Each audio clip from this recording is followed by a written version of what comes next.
ಚಿತ್ರವನ್ನ ಬಿಡಿಸಿಕೊಂಡ್ಬಂದಿದ್ದಾರೆ.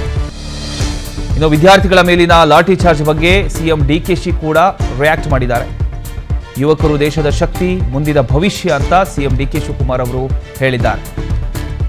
ಪ್ರಶ್ನೆ ಪತ್ರಿಕೆ ಸೋರಿಕೆಯಿಂದ ಯುವಕರ ಕನಸು ಹಾಗೂ ಶ್ರಮ ಮಣ್ಣು ಪಾಲಾಗಿದೆ.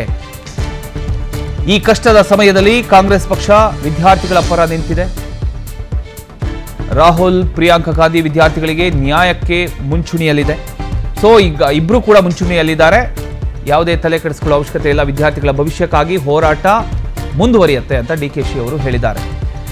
ಏನೋ ವಿದ್ಯಾರ್ಥಿಗಳ ಮೇಲೆ ಒಂದು ಲಾಠಿ ಚಾರ್ಜ್ ನಡೆಯಿತು, ಲಾಠಿ ಪ್ರಹಾರ ನಡೆಯಿತು. ಆ ಒಂದು ವಿಚಾರಕ್ಕೆ ಸಂಬಂಧಪಟ್ಟ ಹಾಗೆ ನಿನ್ನೆ ಡಿಕೆ ಶಿವಕುಮಾರ್ ಅವರು ದೆಹಲಿಗೆ ಹೋದಂಥ ಸಂದರ್ಭದಲ್ಲಿ ಅವರು ಕೂಡ ರಾಹುಲ್ ಗಾಂಧಿ ಹಾಗೂ ಪ್ರಿಯಾಂಕಾ ಗಾಂಧಿ ಅವರ ಜೊತೆ ಅವರು ಕೂಡ ಸಾಥನ್ನು ಕೊಟ್ಟರು, ಜೊತೆಲಿದ್ದರು. ಅವರನ್ನು ಕೂಡ ಪೊಲೀಸರು ವಶಕ್ಕೆ ಪಡ್ಕೊಂಡ್ರು. ಸೊ ಈಗ ಅವರು ರಿಯಾಕ್ಟ್ ಮಾಡಿದ್ದಾರೆ. ಎಸ್, ಕೇಳಿಸ್ಕೊಳ್ಳಿ. ಇಡೀ ದೇಶ ನಮ್ಮ ಯುವಕರ ಮೇಲೆ ನಿಂತಿದೆ. ಪ್ರತಿಯೊಬ್ಬರು ಕೂಡ ತನ್ನ ಮಕ್ಕಳು ಒಳ್ಳೆ ಬದುಕನ್ನ ಕಟ್ಕೊಳ್ಬೇಕು ಅಂತ ಹೇಳಿ ಎಲ್ಲರಿಗೂ ಕೂಡ ಒಂದು ಆಸೆ. ಇಡೀ ಇವತ್ತು ಭಾರತದಲ್ಲಿ ಎಲ್ಲರೂ ಕೂಡ ನ್ಯಾಯಬದ್ಧವಾದಂಥ ಬದುಕನ್ನ ಕಟ್ಟಿಕೊಳ್ಳಲಿಕ್ಕೆ ಬಹಳ ಕಷ್ಟ ಆಗ್ತಾ ಇರೋದನ್ನ ನಾವೆಲ್ಲ ನೋಡ್ತಾ ಇದ್ದೇವೆ.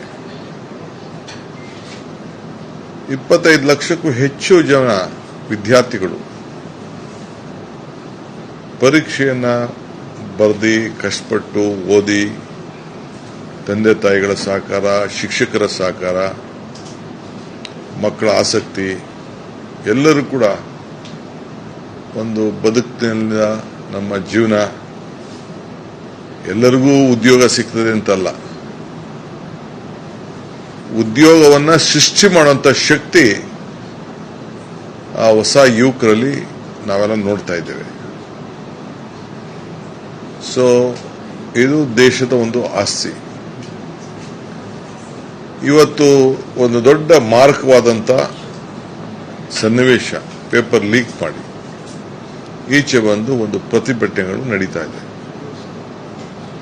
ಯಾರಿಗೆ ಮನಸ್ಸಿಗೆ ನೋವು ಇರ್ತದೆ ಅವರು ಪ್ರತಿಭಟನೆ ಮಾಡ್ತಾರೆ.